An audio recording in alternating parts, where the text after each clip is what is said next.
Hello everyone, good evening. তো আজি আমাৰ যিটো টপিক থাকিব সেইটো আছে ইয়াতে দ্ৰুত সময় আৰু দূৰত্ব লাষ্ট টপিক হয় এইটো ঠিক আছে মানে লাষ্ট পাৰ্ট 3 তো আমি আগতো বহুত কিছুমান প্ৰশ্ন কৰিছো তো আজি আমাৰ এইটো লাষ্ট ভিডিও হ'ব তাৰ পিছত আমি নেক্সট টপিক এটা লৈ আহিম আপোনালোকৰ যিটো মানে টপিক বেছি ইম্পৰ্টেন্ট হ'ব আগন্তুক পৰীক্ষাৰ কাৰণে ঠিক আছে তো ইয়াতে চাও আমি বেছি সময় নষ্ট নকৰাকৈ আমি চাও আমাৰ প্ৰথম প্ৰশ্নটো কি আছে ইয়াতে আজি প্ৰশ্নখিনি অলপ ইজি থাকিব ঠিক আছে আপোনালোকে ইয়াতে চাব কি আছে a bus was traveling from city A to B এটা বাস A নগৰৰ পৰা B নগৰলৈ 50 কিলোমিটাৰ প্ৰতি ঘণ্টায় গতি কৰিছিল মুঠ দূৰত্বৰ 1/3 6 ঘণ্টা অতিক্ৰম কৰিছিল 6 ঘণ্টাত অতিক্ৰম কৰিছিল ঠিক আছে মুঠ দূৰত্বৰ 1/3 কিমান সময় অতিক্ৰম কৰিছে 6 ঘণ্টা 6 ঘণ্টা অতিক্ৰম কৰিছিল তেন্তে A আৰু B ৰ মাজৰ দূৰত্ব ধৰি লৈছো A ইয়াতে আছে B ইয়াতে আছে ইয়াৰ 1/3 মানে কিমান হ'ব 3 ভাগ কৰিলে 1/3 বাসটোৰ স্পিড কিমান আছিল বাসটোৰ স্পিড আছিল আমাৰ কিমান দিছে ইয়াতে বাসটোৰ স্পিড আছে 50 কিলোমিটাৰ প্ৰতি ঘণ্টা কিন্তু সেই দূৰত্বটোৰ 1/3 কিমান ঘণ্টাত অতিক্ৰম কৰিছে 6 ঘণ্টা তাৰ মানে এইখিনি 6 ঘণ্টা এইখিনি 6 ঘণ্টাত কৰিব আৰু এইখিনি 6 ঘণ্টাত কৰিব কাৰণ 1/3 মানে সমানে 3 ভাগ কৰা হৈছে এতিয়া কথাটো হ'ল যে A আৰু B ৰ মাজৰ দূৰত্ব প্ৰথমে আমি ইয়াৰ দূৰত্ব এইখিনি দূৰত্ব উলিয়াই লম তাৰ পিছত ইয়াক যদি আমি 3 ৰে পূৰণ কৰি দিও তেনেহলে গোটেইখিনি দূৰত্ব আহি যাব তো ইয়াতে আমি বস্তুটো চাই লও 50 কিলোমিটাৰ প্ৰতি ঘণ্টা স্পিড আছিল 50 কিলোমিটাৰ মানে 1 ঘণ্টাত কিমান কিলোমিটাৰ গৈছে 50 কিলোমিটাৰ তেনেহলে 1/3 যাবলৈ কিমান সময় লাগিছে 6 ঘণ্টা তেনেহলে 6 ঘণ্টাত কিমান যাব 6 * 50 তেনেহলে কিমান হ'ব 300 কিলোমিটাৰ তেনেহলে 1/3 হল 300 কিলোমিটাৰ তেনেহলে গোটেইখিনি দূৰত্ব মাপি উলিয়াম কি 3 ৰে পূৰণ কৰিম এতেকে টোটাল ডিসটেন্স কিমান হৈ যাব একেবাৰে ইজি টোটাল ডিসটেন্স 300 কিলোমিটাৰ 3 ৰ লগত পূৰণ কৰিলে হ'ব 900 কিলোমিটাৰ তাৰ মানে A ৰ পৰা B ৰ মাজৰ দূৰত্ব কিমান 900 kilometre option number D is the correct answer একেবাৰে ইজি প্ৰশ্ন আছিল ইমান এটা মাথা লগাব লগা প্ৰশ্ন নাছিল ঠিক আছে তাৰ পিছত আমি চাও নেক্সট প্ৰশ্নটো আমাৰ ইয়াতে কি আছে এজন মানুহে 15 মিটাৰ পাৰ সেকেন্ড দ্ৰুতিৰে ভ্ৰমণ কৰিছে 20 ঘণ্টাত তেওঁ কিমান দূৰত্ব অতিক্ৰম কৰিব ওকে ঠিক আছে এজন মানুহ কিমান স্পিডত ভ্ৰমণ কৰিছে তাৰ স্পিড এটা কথা মন ৰাখিব যেতিয়া ইউনিট যেটো এককটো মিটাৰ পাৰ সেকেন্ডত দিয়া থাকে আৰু তাক ইয়াতে কৈছে 20 ঘণ্টাত কিমান দূৰত্ব অতিক্ৰম কৰিছে 20 ঘণ্টাৰ কথা কৈছে ইয়াতে সেকেন্ডৰ কথা কৈছে তো সেকেন্ডক আমি যেটো মিটাৰ পাৰ সেকেন্ড আছে এটো আমি পৰিৱৰ্তন কৰি কিহত লগাব লাগিব কিলোমিটাৰ প্ৰতি ঘণ্টাত লগাব লাগিব কিলোমিটাৰ প্ৰতি ঘণ্টাত লবলৈ আপোনালোকে এটা কথা মন কৰিব ঠিক আছে যেতিয়া মিটাৰ পাৰ সেকেন্ডৰ পৰা কিলোমিটাৰ প্ৰতি ঘণ্টাত লব কিলোমিটাৰ প্ৰতি ঘণ্টাত লব তেতিয়া আপোনালোকে ইয়াৰ লগত কিমান পূৰণ কৰিব লাগিব 18/5 আৰু যেতিয়া কিলোমিটাৰ প্ৰতি ঘণ্টাত আপোনালোকে মিটাৰ পাৰ সেকেন্ডত লব তেতিয়া আপোনালোকে ইয়াৰ লগত কি পূৰণ কৰিব 5/18 ঠিক আছে এতিয়া ইয়াতে চাব আপোনালোকে এতে কি আছে 15 মিটাৰ পাৰ সেকেন্ড তেনেহলে 15 মিটাৰ পাৰ সেকেন্ডক যদি আমি কিলোমিটাৰত লব যাও তেনেহলে ইয়াৰ লগত এটা কিমান পূৰণ কৰিব মিটাৰ পাৰ সেকেন্ডৰ পৰা কিলোমিটাৰত গলে 18/5 এটা পূৰণ কৰিব 18 দি আমি ইয়াক যদি কাটি দিও তেনেহলে কিমান হৈ যাব 3 5 দি 15 কাটো 3 18 পূৰণ কৰিলে কিমান হৈ যাব 54 কিলোমিটাৰ প্ৰতি ঘণ্টা তেনেহলে ইয়াতে কথাটো হল 1 ঘণ্টাত কিমান কিলোমিটাৰ গৈছে 54 কিলোমিটাৰ তেনেহলে কৈছে গাড়ীটো 20 ঘণ্টাত কিমান কিলোমিটাৰ যাব তেনেহলে 20 ঘণ্টাত কিমান যাব 20 ঘণ্টাত যাব 54 * 20 এটো কিমান হৈ যাব 54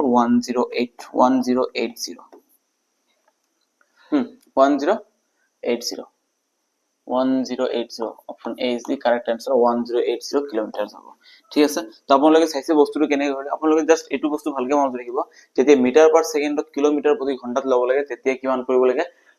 18/5 ৰে পূৰণ কৰিব লাগে আৰু যেতিয়া কিলোমিটাৰ পাৰ ঘণ্টাক যেতিয়া মিটাৰ পাৰ সেকেন্ডত 5/18 ৰে পূৰণ কৰিব লাগে এতিয়া আমাৰ 3 নম্বৰ প্ৰশ্নটো কি আছে ইয়াতে 4 কিলোমিটাৰ প্ৰতি ঘণ্টা 3 কিলোমিটাৰ প্ৰতি ঘণ্টা আৰু 2 কিলোমিটাৰ প্ৰতি ঘণ্টা বেগত একে দূৰত্ব অতিক্ৰম কৰিলে তেনেহলে গড় গতিবেগ যেতিয়া দুটা গতিবেগ দিয়া থাকে তেতিয়া ইয়াৰ গড় গতিবেগ হ'ব 2xy / x + y কিন্তু যেতিয়া তিনিটা গতিবেগ দিয়া থাকিব x y z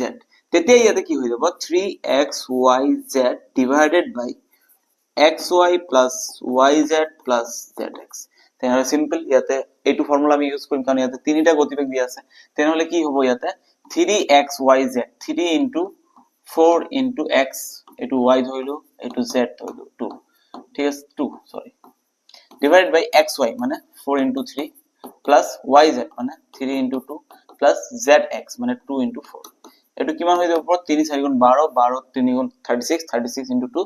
72 divided by এটো হ'ব 12 12 plus 6 plus 8 প্লাস করলে কিমান হ'ব 26 72 by 26 ইয়াক 2 এৰে কাটিলে হ'ব 36 ইয়াক 2 এৰে কাটিলে হ'ব 13 36 by 13 হ'ব আমাৰ आंसर 36 by 13 হ'ব আমাৰ आंसर কেনেকৈ কৰিলো আপোনালোকে গম পাইছে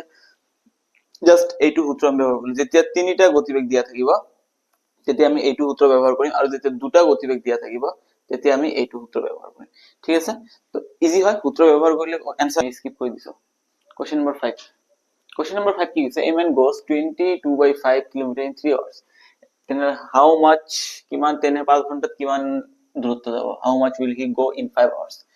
3 ঘন্টাত কিমান কিলোমিটার গৈছে 3 ঘন্টাত গৈছে 22 by 5 ঠিক আছে 3 ঘন্টাত যদি ইমান কিলোমিটার যায় ঠিক আছে এইটো মানে আমি এটা কাম কৰো এইটো আমি কি মিশ্র ভগ্নাংশটো আমি ভগ্নাংশটো হলো 20 into 5 কিমান হ'ব 100 100 plus 2 102 by 5 তাহলে 5 ঘন্টাতে কিমান যাব 5 ঘন্টাত যাব 102 by 5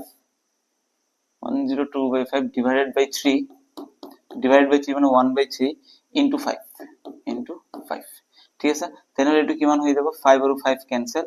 102 by 3 এটো কিমান হ'ব আমাৰ 3 এৰ 102 হৰণ কৰিলে আমাৰ কিমান হৈ যাব 90 30 90 34 কিলোমিটার যাব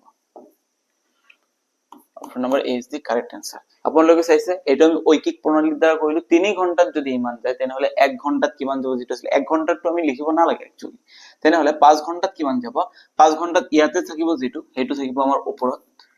ইয়াত থকা মানটো থাকিব আমাৰ তলত তো হৰণ হ'ব মানে কি এটো একচুয়ালি তলতে আহি যাব 1/3 বনাইছে আৰু ইয়াত থকা মানটো আমাৰ পূৰণ হ'ব 5 আৰু 5 ক্যান্সেল হৈ গল 3 ৰে 102 হৰণ কৰিলে কিমান হ'ব 34 কিলোমিটার তেনেহলে মানুহটো 5 ঘন্টাত কিমান কিলোমিটার যাব 34 কিলোমিটার যাব নেক্সট প্রশ্নটো আমি ইয়াতে চাও আমাৰ আজি লাস্ট প্ৰশ্ন হয় এটো দুখন গাড়ী ইঞ্জিনৰ ক্ষমতাৰ অনুপাত 5:7 আপোনালোকে এটা কথা মন কৰিব স্পিডৰ অনুপাত যদি দিয়া থাকে স্পিডৰ অনুপাত কি দিয়া আছে 5:7 দুটা গাড়ী ইঞ্জিনৰ অনুপাত কি আছে 5:7 ঠিক আছে তাৰপৰ কি হৈছে দ্বিতীয় গাড়ীটো তেনেহলে ইহতৰ টাইমৰ অনুপাত কি হ'ব আপোনালোকে জানে নাই টাইমৰ অনুপাতটো চেঞ্জ হৈ যাব তেনেহলে টাইমৰ অনুপাত কিমান হৈ যাব টাইমৰ অনুপাত হৈ যাব 7:5 এটা কথা আপোনালোকে মন কৰিব ই 5 স্পিডত গৈছে তেনেহলে আৰু ই 7 যি 7ত যাব তাক সময় কম লাগিব আৰু যি 5ত যাব তাক সময় বেছি লাগিব তেনেহলে ই 5ত গৈছে ইয়াৰ সময় 7 লাগিছে আৰু 7ত গৈছে ইয়াৰ সময় 5 লাগিছে আপোনালোকে এটা কথা মনত ৰাখিব যেতিয়া স্পিডৰ অনুপাতটো দিয়া থাকে তেনেহলে টাইমৰ অনুপাতটো কি হয় চেঞ্জ হৈ যায় ঠিক আছে তেনেহলে স্পিডৰ অনুপাত দিয়া আছে তেনেহলে টাইমৰ অনুপাত কি হৈছে চেঞ্জ হৈ গৈছে প্ৰশ্ন মতে কি হৈছে দ্বিতীয়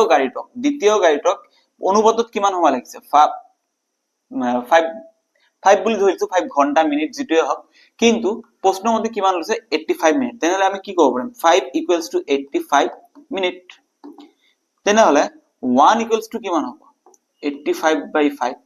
কাটাকাটি কৰিলে হ'ব আমাৰ 17 তেনেহলে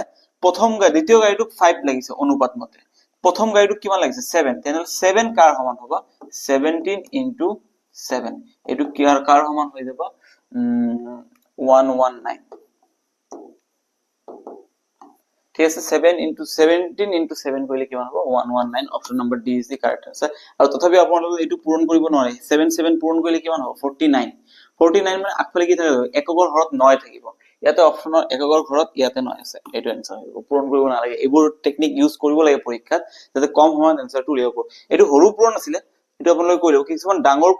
ডাঙৰ এনেকুৱা বস্তু আহি যাব পূৰণ কৰিব লাগে আৰু পূৰণ কৰিবলৈ বেছি সময় লাগিব তেতিয়া আপোনালোকে সাপোজ ইউনিট প্লেছত একক স্থানত কি আহি আছে ইয়াতে সব একক স্থানত 9 আছে আৰু মোৰ আপোনাৰ आंसर একক স্থানত 9 আহিব তেনেহলে বাকিখিনি আৰু চাব দৰকাৰ নাই ডাইৰেক্ট অপশন ডি মাৰি দিব ঠিক আছে এনে ধৰণে বস্তুবোৰ কৰিব লাগে ঠিক আছে তো প্ৰশ্নবোৰ ইম্পৰ্টেন্ট আছিল আপোনালোকে চাইছে নেক্সট আমি কি টপিক আনিম আপোনালোকে এবাৰ পাৰিলে কমেন্ট সেকশনত জনাই দিব যে নেক্সট কোনটো টপিকৰ ওপৰত প্ৰশ্ন আনিলে আপোনালোকৰ ভাল হ'ব ঠিক আছে আৰু কোনটো টপিক আপোনালোকৰ বুজিবলৈ টান হৈ আছে তাৰ ওপৰত কিছুমান প্ৰশ্ন লৈ আহিম ঠিক আছে তো আশা কৰিছো আপোনালোকে ভিডিওটো ভাল পাইছে ভিডিওটো বুজি পাইছে আৰু লগতে চেনেলটো সাবস্ক্ৰাইব কৰিবলৈ নাপাহৰিব আৰু লগতে নিজৰ ফ্ৰেণ্ডছৰ লগত শেয়াৰ কৰি দিব থ্যাংক ইউ